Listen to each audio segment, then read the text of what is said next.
Bismillahirrahmanirrahim. Assalamualaikum warahmatullahi wabarakatuh.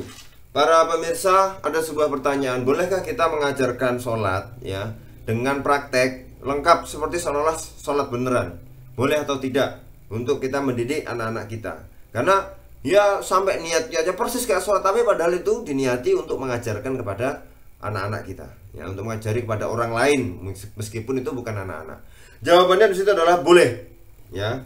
Dari Fathul Bari Syarhu Shahihil Bukhari dari Ibnu Hajar Al-Asqalani ya, itu kita lihat ya bahwa Ja'ana Malik bin Al-Huwairis fi masjidina hadza faqal, kami didatangi Malik bin Huwairis dalam masjid kami, beliau berkata, sesungguhnya aku sholat dengan kalian sedangkan aku tidak menginginkannya ya, jadi aku sholat nih tapi tidak menginginkannya. Artinya ya, aku sholat sebagaimana aku melihat Nabi Shallallahu Alaihi Wasallam sholat. Seakan-akan ya Malik bin Al-Huwairis berkata, yang mendorongku melakukan ini bukanlah untuk melakukan sholat tertentu atau ada sholat yang saat itu atau iadah mengulang sholat atau yang lain qadha misalnya, tidak ya. Tetapi tujuanku adalah mengajari kalian, seakan-akan hal tersebut fardu ain bagi beliau. Jadi memang untuk mengajari. Ini loh, lihat ya, ini sholatnya. Jadi lebih baik dengan praktek daripada teori langsung ya. Karena beliau adalah salah seorang yang mendengar sabda Nabi. Jadi beliau adalah salah satu sahabat yang mendengar sabdanya Nabi ya, hadis Nabi Sallallahu Alaihi Wasallam, "Shollu kama ra'aitumuni usolli." Sholatlah kalian seperti kalian melihatku sholat. Nah, ya kan? Itu. Shollu kama ra'aitumuni usolli. Nah, itu ya. Seakan-akan seperti itu, seakan-akan hal itu tersebut menjadi fardu ain bagi beliau untuk mengajari sahabat yang lain atau generasi yang lain, orang lain untuk sholat ya. Beliau meyakini bahwa mengajar dengan praktek lebih jelas daripada dengan teori. Hadis ini menjadi dalil diperbolehkan mengajari sholat dengan cara seperti itu. Nah, pertanyaan berikutnya, bolehkah menyuruh murid mempraktekkan bacaan sholat duhur atau sholat asar dengan suara keras dalam rangka pembelajaran? Jadi yang pertama tadi kita boleh. Tadi kita boleh mengajari persis dari awal sampai akhir itu tentang sholat, dari niat sampai salam, pokoknya tentang sholat persis kayak aslinya. Tapi untuk tujuan pengajaran. Nah, ketika zuhur sama asar, tapi suaranya kita keraskan, ya kita keraskan. Padahal zuhur asar adalah siri. Nah, kita keraskan. Bagaimana? Boleh apa tidak? Boleh. Ya.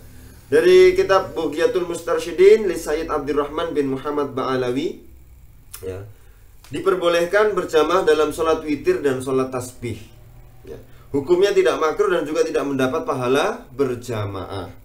Akan tetapi jika tujuannya untuk mengajari para jamaah dan memotivasi mereka, maka ia mendapatkan pahala ya. Itu ya, ya. Sholat berjamaah, sholat witir dan tasbih ya.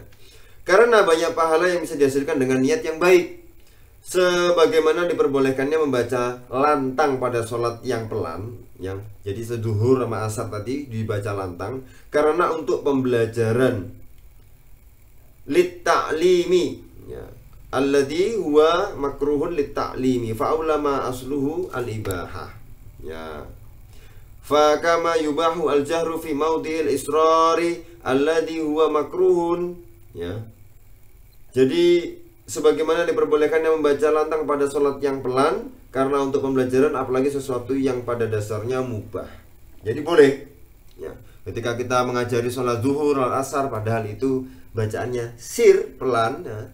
Kemudian kita jaharkan, kita keraskan agar anak-anak itu tahu bacaannya ya. Maka tidak apa-apa, boleh saja. Nah, inilah pentingnya bagaimana mengajari sholat ya. Karena bisa jadi kalau teori saja itu tidak mengenal. Kita melihat bahwa kalau kita di lingkungan sekolah atau di lingkungan TPQ sampai itu kemudian harus paham betul bagaimana caranya bacaannya, itu harus dengan praktek. Maka ujian praktek sholat juga penting.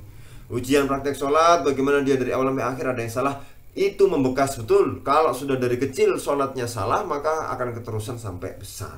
Nah, ini maka memiliki beberapa statement ya yang membolehkan ya seperti itu. Tidak apa-apa mengajari anak-anak untuk sholat. Nah, Itu ya. Baik para pemirsa, terima kasih atas perhatiannya.